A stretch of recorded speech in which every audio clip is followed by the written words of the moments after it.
What's up, internet? Approaching girls and going up to talk to them doesn't have to be a scary thing. You just have to find a process that works for you. As an introvert, I have developed a 3-point unique process that has worked very well for me. Step 1, you stare. And make sure you're really staring. If you're not getting a response, move on to step 2. You intensify your staring. And step 3, you channel your thoughts and try to will the girl to come over to you. Having done this hundreds of times, I can guarantee you that it 100% doesn't work. You have that one friend who is annoyingly good at doing this, just going up to strangers on the street and striking a conversation and just becoming instant best friends with them. But if you're like me and this doesn't come as naturally to you and you want to get better at doing this, in this video, I'll be sharing an experiment I ran which had me approaching 268 girls over a course of 60 days. Approaching girls in public has always been nerve-wracking for me. So when something like Tinder came along, it was actually a game changer for me. Now you're saying there's a platform where I can skip the sometimes awkward silences in real-life interactions as well as the pain of instant rejection.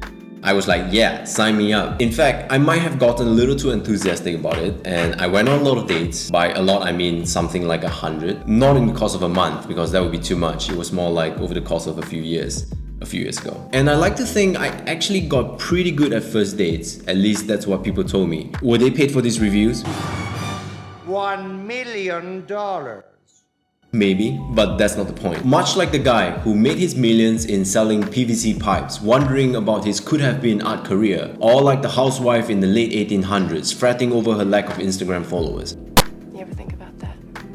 I too was nagged by this idea that somehow, despite having been on hundreds of dates and getting quite good at it, I haven't truly conquered this fear and inability of mine to actually approach girls. I mean, I didn't want to struggle with this my whole life. Besides, I thought it was a good skill to have just to be able to go up to people that you like and to initiate a conversation naturally and confidently. It doesn't have to be girls, it can really be just anyone that you're interested in speaking to. So I did what every young, single and ready to mingle person would do. I designed and ran an experiment. I actually wanted to do this for quite some time, but I was dragging my feet about the idea for a long time. So when I found myself traveling alone for a few months a couple of years ago, I decided that this was the perfect opportunity for me to run this experiment. At least the way I would rationalize about it is that being in a new city, I was largely anonymous. Also, the risk of me running into these people again were infinitely lower than if I had just done it in where I live. So that actually served as a key motivation in terms of me setting up and running the experiment. Having done a few of these by this point of time, I knew that one of the most important things is to really spec out the experiment. You don't want to have a huge psychological burden by doing an experiment that would seemingly run on forever without an end in mind. So having some sort of goal and duration and criteria was one of the first things that I did when I set up the experiment. Initially, I thought that I could do the experiment for 100 days. I would approach 5 girls a day and I would hit a 500 number, and that would be a round and seems like a pretty solid number. Oh my God, we can do anything! Quickly, I realized that this was perhaps a bit of an overreach, so I settled on 50, which was roughly the amount of days I had remaining in my travel. Another criteria I had was that the interaction had to last more than 15 seconds for it to qualify as an interaction. I'll show you the original spreadsheet that I used for tracking the experiment in just a moment, but for now, let me just quickly talk you through how my experience went. As you can imagine, the first week was horrible. I mean, I immediately regretted this.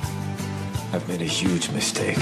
For the first week, I probably spent half an hour to an hour every day just wandering on the streets before I could even muster the courage up to talk to someone. But the good news is after I would speak to the first one, it usually gets a bit better for the day at least. And then it would just kind of restart back at zero the following day. As fun as it might have been to actually just observe me on the street, it did get better over time. In week 2, week 3 and week 4, I did notice a reduction in the level of stress and anxiety as I went around conducting this experiment. I also knew that I wanted to do this experiment in stages. So I wanted to do it progressively and make it progressively harder and more challenging. So in the beginning, in the first week or so, I just went up to people and asked them about really mundane stuff such as directions to some place which I could easily pass off as a tourist in Eastern Europe, or asking for the time, small little mundane things like that. So as I got comfortable doing that, got a little bit stale, so I decided that it was time to move on to the next stage. After a week of doing this, I moved on to giving compliments. You have a beautiful round head.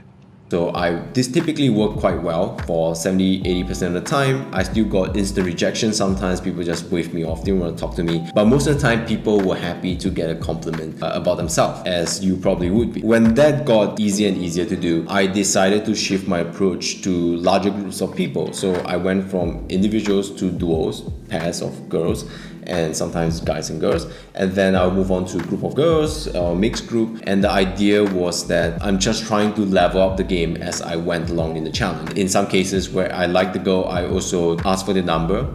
Most of the time I didn't actually do anything with it. I just wanted to get in the habit of asking for it and see how I felt. Alright, so let's have a look at the spreadsheet that I use for tracking experiment, and you have to promise not to laugh because it is a bit geeky.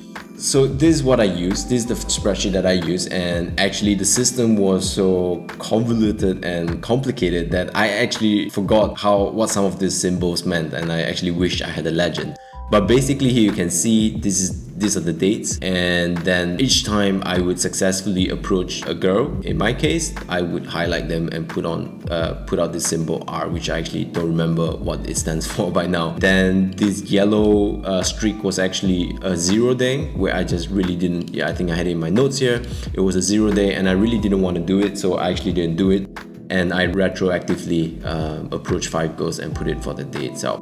And then every week I would take some notes. Here are some notes that I have for the week.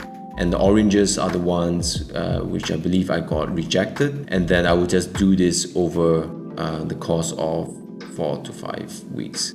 And basically the ones with the plus are the ones with more than one person. And then for some that you can see here, there's number, so actually people I try to get their numbers from, and the red days are the ones that I actually failed to complete, all 5 of, in some cases more. Yeah, that's pretty much it. Quite simple, but it was a good way, because if I didn't record this, there was no way that I would have remembered what happened. And the way I use this is just each day or after each encounter, I would just like plug it into the spreadsheet. So pretty straightforward. I wish I knew what the legend stands for, because I'm pretty sure the capital R and the small r, the lowercase r, meant different things. But sadly, this was from some time back, and I've always wanted to write about it, but this is the first time I'm actually talking about this experiment. But there you have it. That's what the spreadsheet looks like.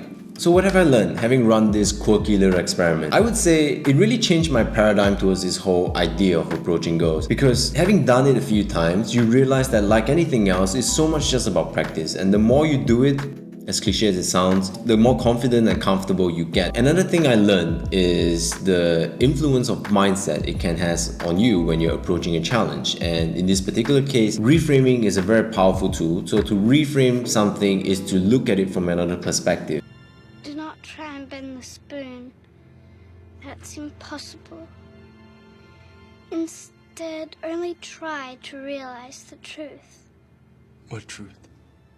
There is no spoon. So for example, when I was giving out these compliments to people, and occasionally I would observe this split second of joy, pure joy on their face, that was really gratifying. I like to think that most people, including myself, would like to be delighted and to be surprised in a good way, of course. And an interaction like this doesn't have to be a one-way street. It can be an opportunity for you to provide something of value to the other person. The third thing I learned is the power of a new environment. I have no doubt just being in a new country by myself was a huge catalyst in me actually having the balls to go through with this challenge and this experiment. When you're in a familiar environment, there's so much triggers and preconceived notions of how your behavior should be. These are already I wouldn't say set in stone, but they are very strong. They exert a subconscious hold on you. It's the same reason why when you go to a new country, oftentimes you might feel yourself more adventurous to try new types of cuisine, try new activities. That's the value of a new environment. Of course, you don't have to go to a new country every time you want to build a new behavior or modify an existing one.